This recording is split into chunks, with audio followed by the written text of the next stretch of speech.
Hi, everybody. Today I have Erin with me, InGenius Prep's Chief Education Officer, and we will be talking about the latest changes to college admissions landscape and even talk about how majoring in computer science or CS and the impact of AI is affecting this field and how our students are confronting this head on.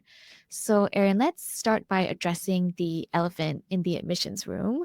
AI is obviously exploding now. So, in your view, what are some of the biggest trends shaping college admissions right now? Yeah, that's a great question. Colleges are still grappling with that, and everybody's coming up with a slightly different maybe response or plan. We saw most recently that Virginia Tech actually came out to say that they are having AI companion readers. So instead of two admissions officers reading each student's profile, they're going to have AI be one of the admissions readers or one of the people who read it, and then one real human that reads the same file.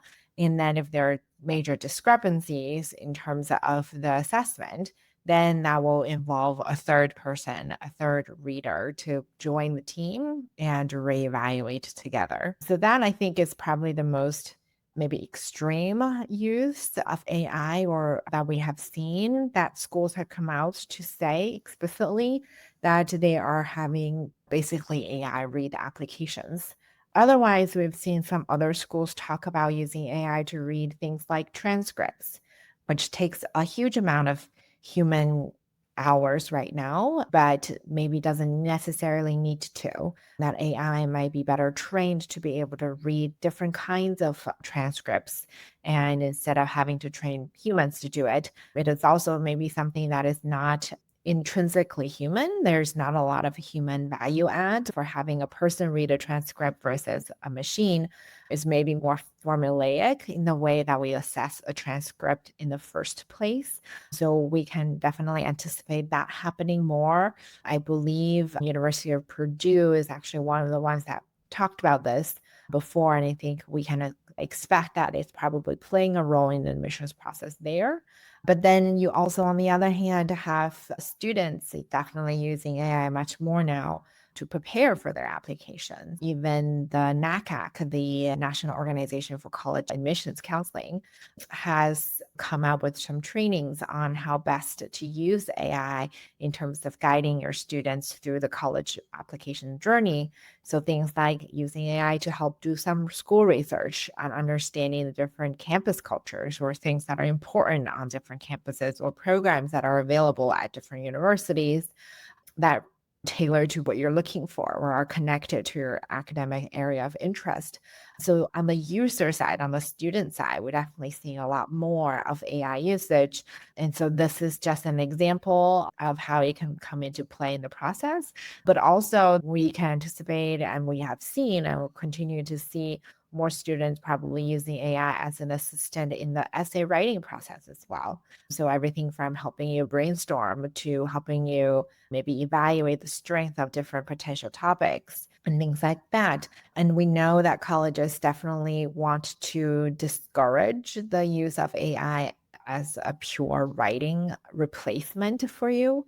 We see that language very clearly at places like Caltech and other sort of IB institutions that say, like, we definitely discourage the use of AI. If you have been identified as using AI to write your essays, they will most likely not consider your candidacy very seriously, or you're putting yourself at a disadvantage because AI writing is most likely a lot less unique than your own voice. You have just basically lost the opportunity to really have your personality come through in the application materials. We have also seen some other schools say they are not going to be vetting essays for the use of AI, as in they're not running a AI detection software and using that on all the application essays. That rather maybe they operate more on an honor code system. And there may be also no way for them to detect whether AI is used. There's just a variety of different responses and different ways in which universities are in looking at AI and how to incorporate it into their offices and their guidance towards a student usage of AI as well. So it is a very interesting time to be keeping tabs on things because it doesn't seem to be a consistent response. UW Madison recently released a clear stance on the use of AI in the admissions essays. So for those watching on YouTube or Spotify, I'll put a screenshot of it right here. Basically, they're not disqualifying students from using AI, but they strongly discourage relying on it to the point that it replaces the student's authentic voice. So I think that's a really smart approach. They're shifting the focus back to what really matters most, which is the fit and storytelling aspect of it. With tools like ChatGPT and Gemini becoming so common, how are colleges adjusting to this shift in student writing?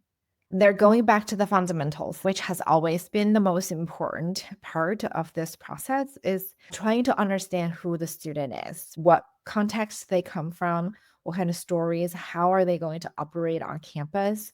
And so that human voice is really critical, even more so than before, I would imagine, in an age of AI where that improves everybody's writing across the board, right? In order for you to stand out, you have to be even more strong in your writing and your voice. And developing your own writing voice can take time. And especially for second English language learners, whether they're international students or recent immigrant students, that can be a challenge to try to express your personality in your second language is difficult. And I think for anybody who's tried to learn a second language, if you're a really funny person in your primary language, your jokes might not come across right in your second language. So that is particularly challenging for students who are not don't speak English as their primary language at home, for example, or grew up with it. But the voice is what admissions officers are looking for. They really want to almost see what it feels like to have a conversation with you and be really able to imagine the student on their campus and having their voice come across in their essays. So they are going to really appreciate the student who did the hard work of reflecting on their lives, on who they are, and their own growth journey and sharing those stories and also where do they want to go next, what their actual curiosities are, rather than students who will just use AI to say, write me an essay on this topic and then copy and paste it and submit it in it. Some institutions are discouraging AI, some are including that in their admissions process. I'm just curious about your take on how this tech shakeup is changing the game for college admissions. Colleges have had to ask some really difficult questions of themselves recently, not just from the pressure from AI, but also from the federal government, from all these shakeups and discussions about campus protests and sort of campus speech, all those institutional priorities as well. In that process, different colleges having a different response towards AI because it aligns better maybe with their own core values and what are the things that are important in their admissions process. I do think, on the one hand, colleges are curious on how students are using AI. They know that they are using them. So they don't want to pretend that people are not when they are. They want to get ahead of that question and to ask more explicitly, how are you engaging with that? Because that is also a good way for them to understand and anticipate how students will use AI when they get to campus. How are they going to operate inside college classrooms? Are they going to be using AI as a substitute for their own thinking, or are they going to use AI to supplement their own thinking and growth? And then on the other side, for schools that are coming out to say, we know that you're using it, and we're not going to spend the time and energy and effort to police that behavior because maybe we don't think it's important. Colleges are all trying their best to make decisions that align with the core values, to the things that are important to them, and in terms of their admissions criteria, but also in terms of what they hope students would do and how they would operate once they get on campus. So they are going to continue to look for students that are the right fit for their own institution. That means having their values align as well between the students and the values of the institution. At InGenius Prep, how are we helping students use AI responsibly? How do the counselors guide them to use these tools without letting them take over the creative process? We definitely talk directly with our students about the use of AI and the ways in which it can increase efficiency. In terms of the essay writing process, we see it more as a companion and a feedback bot, I suppose, in a way. So it can help generate questions that gets your brainstorming going. Some students might need more prompting than others, and being able to use GPT or Gemini to help with that is really good.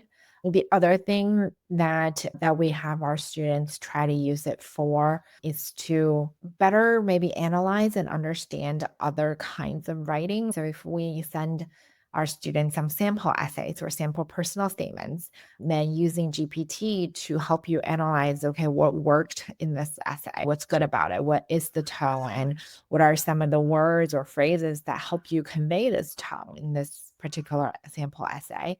So you can have much more deeper analysis and understanding of potentially the writing techniques that are being employed that would help you convey a similar or even a different tone and in voice and be able to really understand and digest what makes an essay a strong one so that you can better prepare your own essay to have some of those same markers. Talking about computer science and the major itself, it is one of the most competitive majors at top schools in the US now. But with AI evolving so fast, are students still seeing it as a smart long term path? Or are they starting to question whether AI might eventually replace the jobs that they're working toward? We have not seen significant shifts in our own students' interest in computer science and AI. A lot of students are still genuinely really interested because they do see AI being the future. And so they want to be part of the knowledge base that sort of better understands AI and better utilizes AI in the future. And they don't want to lose out on the opportunity to be part of the team or the part of the world of the people who really do understand how AI functions and how it can revolutionize our world because it's still in the development stage, as in like how it's being applied into different fields. That is still very much an open question right now. That said, we have heard from different people, for example, somebody who is from the CS department, the University of Michigan, saying that they are seeing a decrease in their enrollment for this upcoming freshman year. Before they would have expected close to 100% yield on their program. Students who are committed to continuing this program and accept their offers. I think that has decreased pretty meaningfully this year. I think he's maybe gone down to the lowest is seen. Of course, it doesn't mean that like everybody has abandoned it, but it is a shift that we have seen.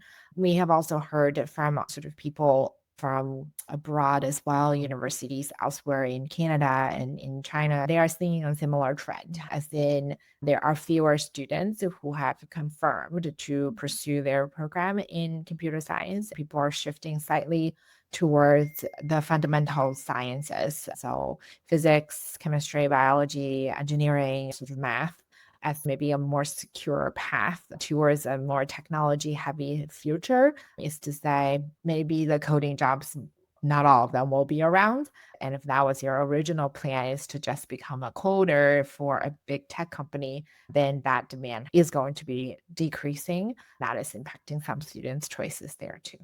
We've seen a lot of these concerns on other platforms like Reddit, families and students addressing this concern of whether majoring in CS still makes sense in this landscape now, because AI is definitely going to automate so many other tech roles. How valid do you think this concern is? And should students be thinking about their future in a different landscape? Yeah, for sure. I think things are always changing, and that's why the IMEs are well known, not necessarily for their computer science programs, but because they teach students or train students to be able to adapt, to become lifelong learners, and to adapt to changes. From that perspective, it is those skills are the much more important ones. Change is the only constant. I do think that being able to adapt whatever it is and understanding that things will change in the future is a really important skill set and mindset for that. So, in terms of coming back to this question about computer science and whether we should think about our future slightly differently. I do think that the biomedical sciences will most likely still be around, even though we are hearing from doctors and researchers that AI is shifting their work as well. You can imagine that we will, for the time being, need our bodies and have those biological sort of needs on that end. There potentially be consistent demand for that as well. But biomedical sciences or pre-med tracks at top universities have always been very competitive as well, maybe second only just behind computer science potentially. That is not a less competitive or easier route. If it's something that you're interested in, obviously you should continue to pursue that. On the AI front, I would say that the number of people who understand AI right now is still very small compared to the overall population.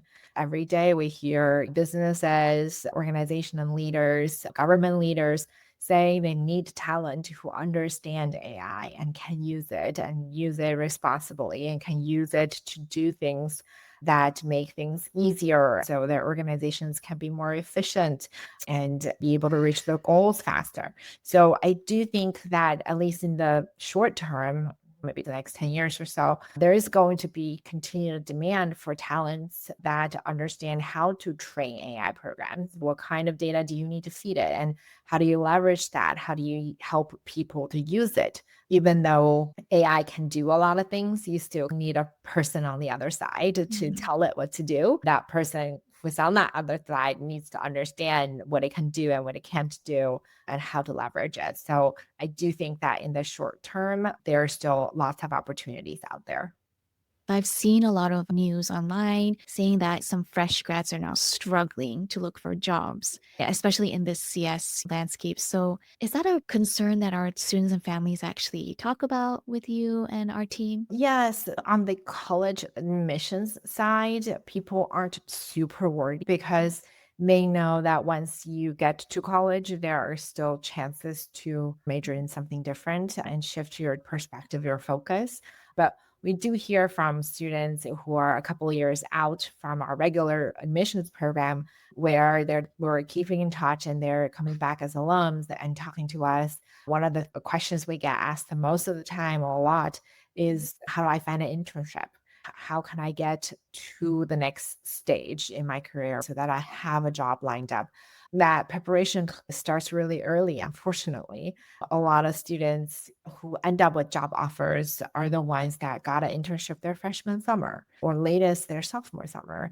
And they did a major internship their junior summer. And then by the end of that, they already have a return offer. If you didn't do any of those early preparations, and you just did your 3 years of college regularly and you get to your 4th year and you're like, "Oh, no, I need a job," then you're going to be at a major disadvantage compared to other students who have had really meaningful job and internship opportunities before. I think that is going to be the key is how much real world experience do you have? So internships are good opportunities to simulate that. If not, are you involved on research projects on campus, right, at school?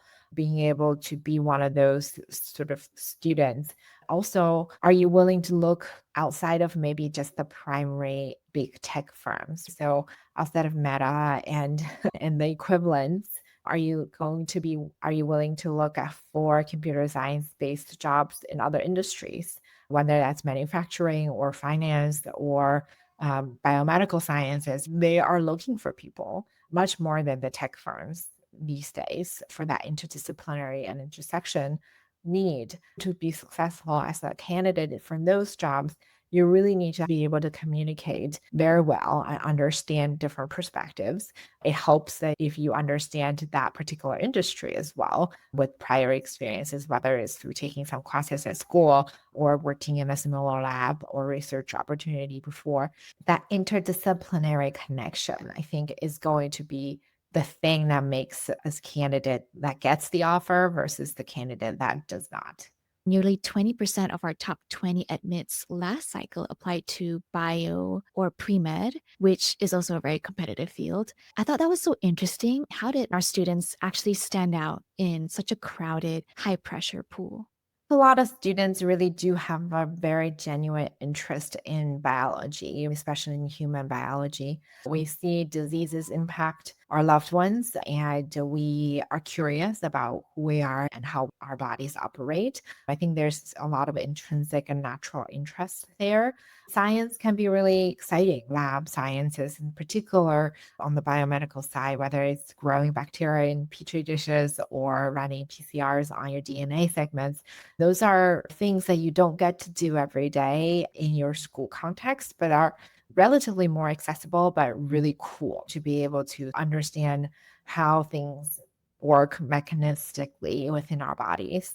As to helping our students stand out in this really competitive pool, we really tried to get the core of the students' natural and intellectual curiosity across. We also try to make sure that students' personality comes through. So oftentimes that means that they're not just interested in curing cancer. That's not the way that they're presenting themselves through our help, but rather, what is it about this field or about their questions that keeps them up at night and making them wanting to know the answer, and what is the next wondering that they have for the field?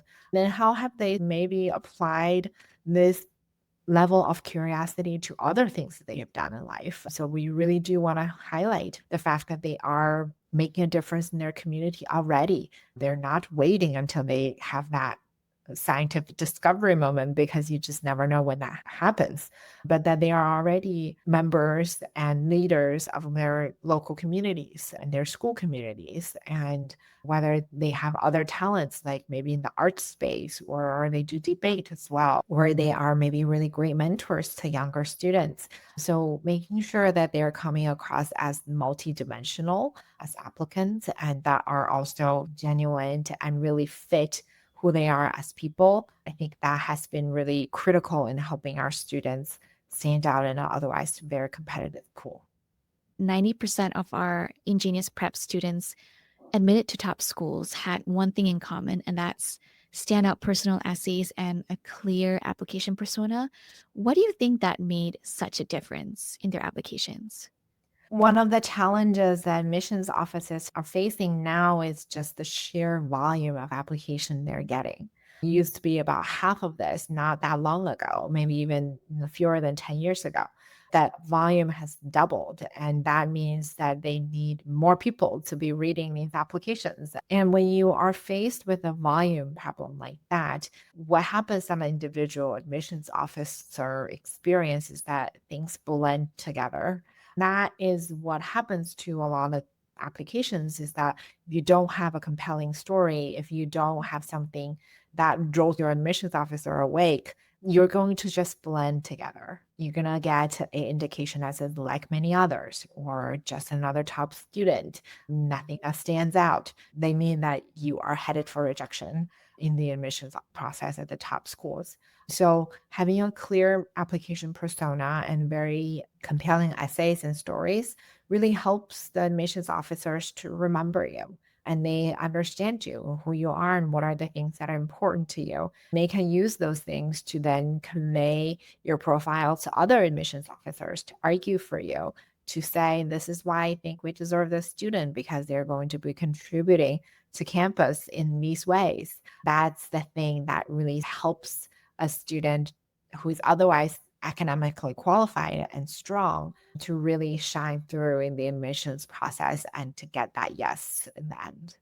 Let's unpack this whole idea of the application persona. I know a lot of students and families have not heard of this term. They probably just think that their application is just a collection of different parts, right? Like test scores, essays, activities list. But at InGenius Prep, we really focus on that application persona portion that connects all of it. So maybe can you break down what that really means and why it matters so much? The application persona is like your personal brand, basically. Who are you as a person? What are the things that you want somebody else to think about when they see you or when they read about you? In this particular situation, what do you want the admissions officer to remember you by? Are you a future astronomer who's going to be or building community through astronomy? Or are you going to be the next marine biologist that is going to solve our problem about overfishing? Or are you going to be the historian that looks at historical time periods and really give us informed insights into how we should make decisions for the future? So those are the things that help an admissions officer really remember a student. That can be intentional. We wanted to take the guesswork out of that and to make that much more intentional for our students, where they can think about how they want to present, in what way are their activities connected to each other, but also to their future ambition. It does not mean that every little thing in your life has to align with the application persona, because the other thing that we want to avoid is to have students that are too one dimensional. Like you only have one thing and that's the only thing.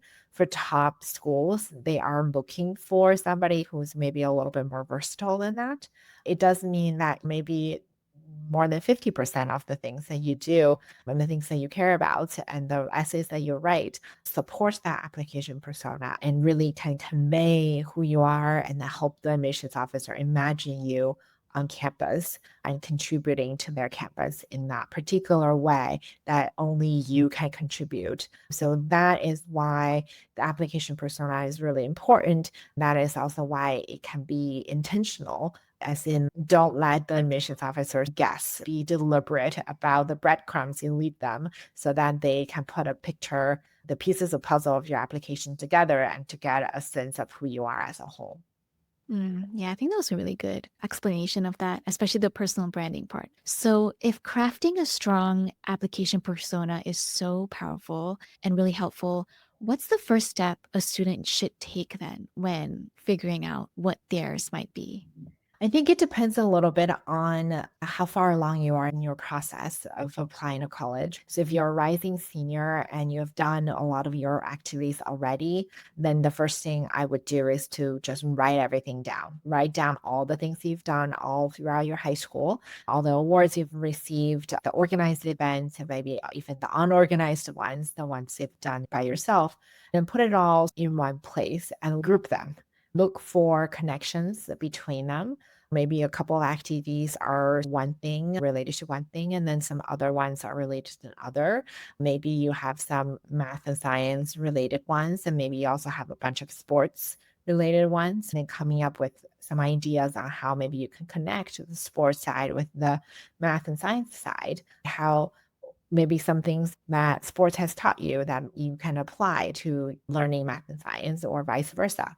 Those would be the really good steps to start with. If you're earlier on in your process, if you're still maybe a rising ninth grade or 10th grade student, you can be intentional about your application persona and subsequently make your choices about what you want to spend your summer doing or what extracurricular activities to continue to pursue versus drop according to how well they connect with your application persona. The process of doing that is a little bit more nebulous because you have to go into your heart and think about the things that are important to you, that have been important to you, that you feel like you really don't want to give up, whether that's an activity you've been doing or a sport or an art or something in your life that's been really important. Then obviously we'll want to have that be part of your persona. You would also want to think about maybe your future academic direction and have your persona include that as well. Whether in my examples, you want to be studying the humanities and looking at history or the classics, or you want to look at international relations and world affairs, or you want to be a marine biologist or a scientific biomedical researcher. All of those things could be decided earlier on, and that will help you navigate the rest of your high school in terms of picking and choosing which activities to do, especially when multiple of them all sound really interesting to you. That wraps up today's episode, but the conversation doesn't stop here. As we continue to see major shifts in what colleges are really prioritizing, we'll keep bringing you the latest insights to help you and your family stay ahead. Be sure to follow us on all our socials and right here on the podcast so you never miss a new episode. You'll find all the links down in the description. If you have any questions, feedback, or a topic you'd like us to dive into, please let us know. We always love hearing from our community. Thanks so much for tuning in, and we'll catch you in the next one.